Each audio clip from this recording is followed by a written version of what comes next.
Paul Smith joins us now from Nottingham in the UK. He is an associate professor in French history and politics at the University of Nottingham. Paul, good to have you on the show. How much do you think the debate will play into the minds of undecided voters, or even swing perhaps some of those that have already made up their mind? I think, to be honest with you, the impact will be minimal. When we looked at the statistics in the past for the debates, they've not really had, there's a bit of a mythology about how they really do affect. They might have a momentary impact. What's very interesting is not so much the debates as the media interpretation of the debates that has an impact. But actually the shift will be very little, I suspect. It's often said that in French presidential elections that people vote with their heart in the first round and with their mind in the second. I mean, so if this adage is true, then things aren't looking good for Marine Le Pen. No, I think that's right. I mean, what you do in the first round is you vote for the candidate you want, and in the second round you vote against the one you don't.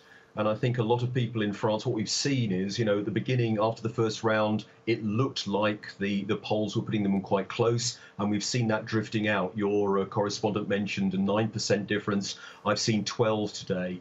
And I think that people are now looking more closely at the two programs and seeing, when you begin to drill down into her program, it's far more radical than people sometimes thought, because there was the presence of another far-right candidate, Eric Zemmour, in the first round. She kind of got away with looking more moderate, and she isn't. And I think that's beginning to really strike voters for the second round. But she had a strong first round. I mean, when you look at it, and she played all of her cards right.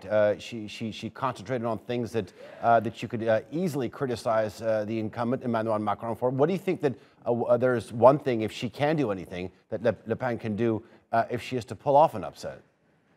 I think that's right. I think it is that the whole thing has to become a vote on his first term of office.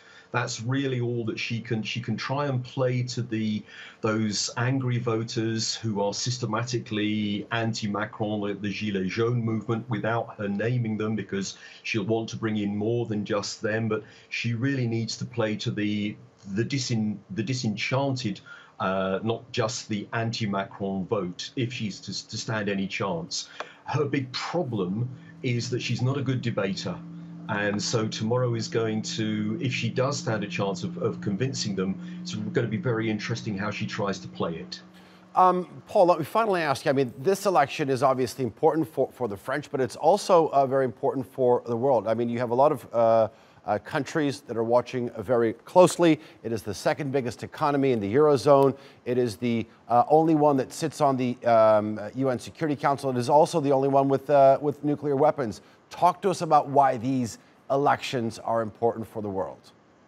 Oh, they absolutely matter, because these are two very different visions of the future of the world, of the way that Europe functions. Macron has made it very clear that he sees a geopolitical function of the European Union.